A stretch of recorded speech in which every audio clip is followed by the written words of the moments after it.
Assalamualaikum warahmatullahi wabarakatuh.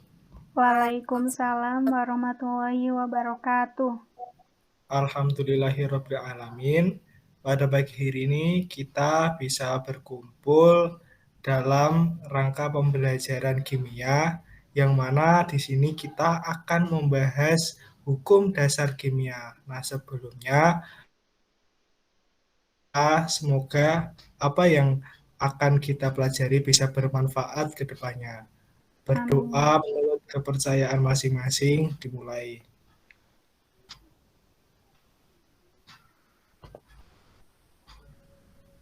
Berdoa selesai.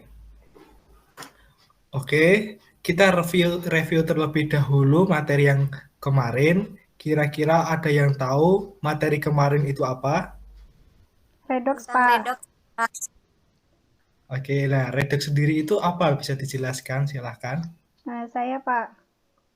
Oke, silahkan. Menurut saya, redoks adalah suatu istilah yang menjelaskan mengenai perubahan bilangan oksidasi dalam reaksi kimia. Menurut saya seperti itu, Pak. Oke, bagus sekali karena masih mengingat pelajaran yang kemarin. Nah, kemudian dalam kehidupan sehari-hari itu ada yang bisa memberikan contohnya. Saya, Pak. Contoh reaksi redoks itu ketika kita mengupas apel itu terkadang lama-kelamaan itu warnanya menjadi kecoklatan. Terus selain itu ada paku yang semisal terkena air, misal teroksidasi itu menjadi berkarat begitu, Pak. Wah, luar biasa sekali kepada Rika yang telah memaparkan dan udah tahu ya seluk-beluknya di fenomena alam sekitar. Oke, selanjutnya kita akan membahas terkait hukum dasar kimia. Nah, sebelum itu saya akan memberikan video agar kita bisa lebih termotivasi untuk belajar kimia dan menurut semboyan yang pernah saya dengar, tak kenal maka tak sayang. Oleh karena itu, kita menonton video terlebih dahulu. Oke. Mari kita lihat video agar bisa lebih mengenal apa itu kimia. Baik, Pak.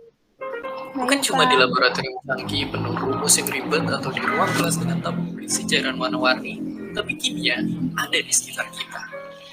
Ibu yang lagi masuk di dapur, warna-warna baju yang kita pakai, hingga roket yang membawa astronot pergi ke luar angkasa, semua terbantu oleh adanya ilmu ini.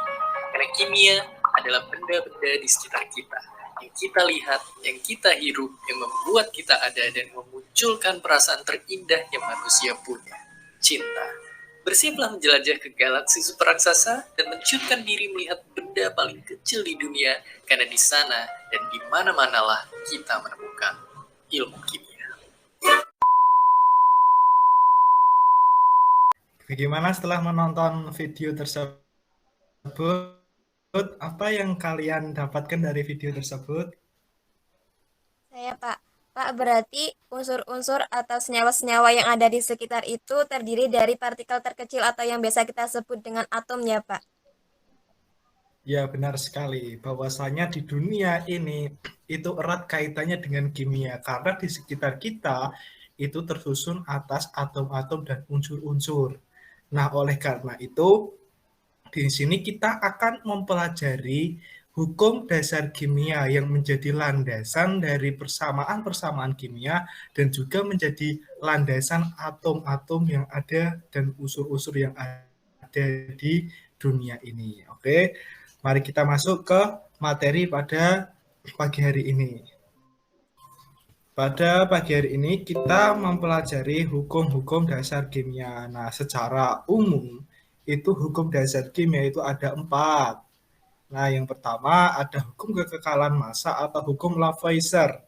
Hukum kekekalan massa menyatakan bahwa dalam sistem tertutup, massa zat sebelum dan sesudah reaksi adalah tetap. Artinya, suatu zat yang mengalami reaksi kimia atau perubahan kimia tidak akan mengalami perubahan massa. Oleh karena itu, massa antara reaktan dan produk adalah sama. Yang mengalami perubahan adalah suhu, warna, pembentukan gas, dan adanya endapan.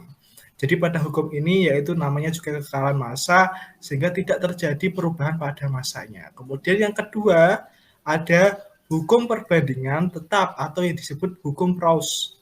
Hukum perbandingan tetap menyatakan bahwa perbandingan massa unsur-unsur pembentuk suatu senyawa selalu tetap. Artinya, jika terdapat suatu zat yang direaksikan dengan zat lain untuk membentuk suatu senyawa, kedua zat tersebut harus memiliki perbandingan massa yang sama untuk dapat membentuk suatu senyawa. Yang ketiga ada hukum perbandingan berganda atau hukum Dalton. Hukum Dalton atau hukum perbandingan berganda menyatakan bahwa bila dua unsur dapat membentuk dua senyawa atau lebih, unsur pertama memiliki massa tetap, unsur kedua akan menghasilkan suatu perbandingan bilangan bulat sederhana. Artinya, jika terdapat dua unsur atau lebih, maka unsur-unsur tersebut dapat membentuk lebih dari satu senyawa yang berbeda. Misalnya, unsur C dan O dapat membentuk senyawa CO, CO2, dan CO3 dengan nilai C tetap. Nah, yang keempat ada hukum perbandingan volume atau hukum Gay-Lussac.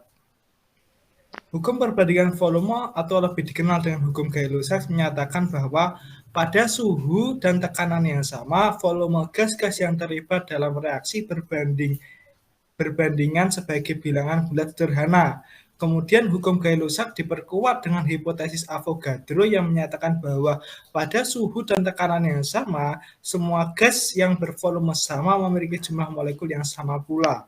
Hukum Gay-Lussac dan hipotesis Avogadro menjelaskan bahwa perbandingan volume gas merupakan koefisien dari reaksi kimia yang bersangkutan. Nah, setelah kita pelajari tadi 4 hukum tersebut, kita lebih interaktif dan juga tidak melulu dari saya, silahkan dari teman-teman untuk berdiskusi terhadap 4 hukum tersebut. Jadi silahkan kalian bisa mencari referensi terkait dengan teori tersebut ataupun mencari soal terkait dengan 4 teori tersebut yang nanti akan kita presentasikan biar teman-teman yang lain itu bisa melihatnya dan bisa memahami bersama. Oke. Saya beri waktu 15 menit untuk berdiskusi. Saya persilahkan. Jadi kelompoknya seperti yang kemarin ya.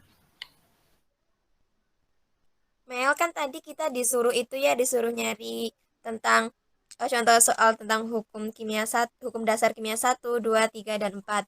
Nah, kamu nyari yang hukum 1 sama 2 ya, Mel. Aku yang 3 sama 4 gitu ya, Mel. Oke.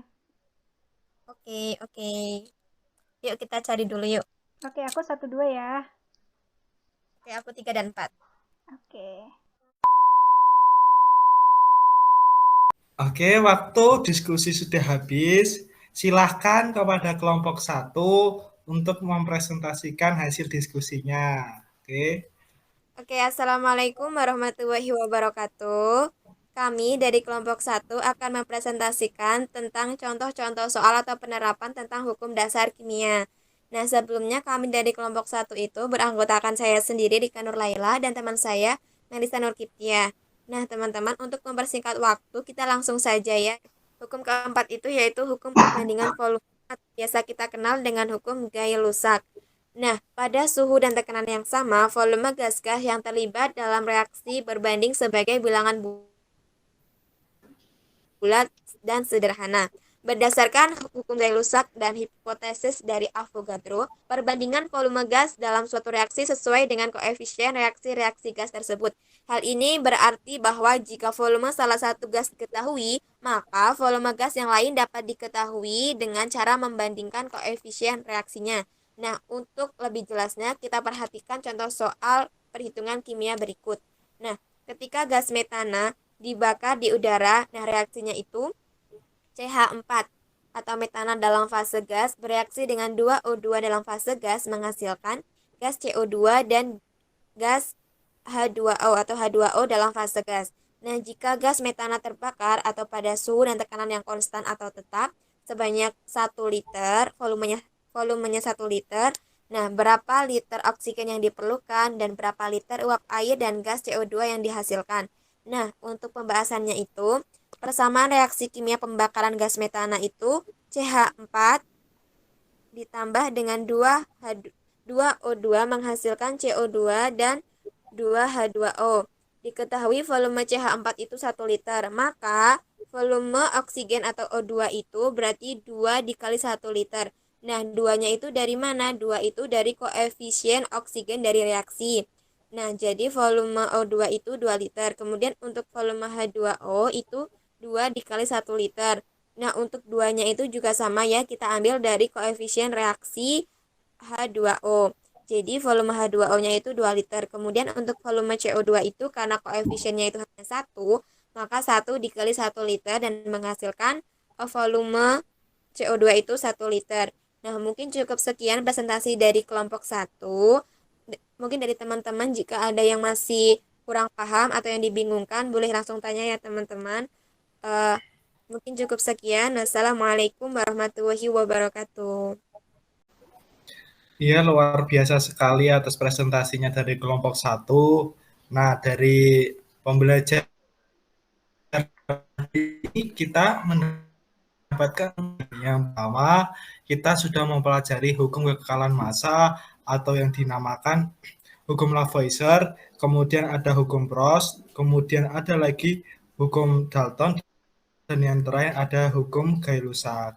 Nah, agar kalian bisa lebih memahami terkait dengan materi ini, 10 pilihan ganda silakan dikerjakan bersama kelompok kalian. Jadi pengerjaan ini adalah pengerjaan berkelompok. Setiap kelompok nanti mengirimkan jawabannya beserta nanti identitas nama dari kelompok-kelompok kalian. Oke, saya persilahkan 10 soalnya saya share lebih dahulu.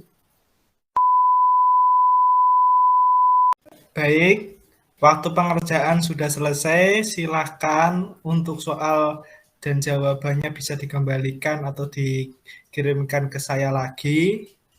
Oke, selanjutnya ini ada beberapa tugas, yaitu ada 5 soal terkait dengan pembelajaran tadi, 5 soal esai.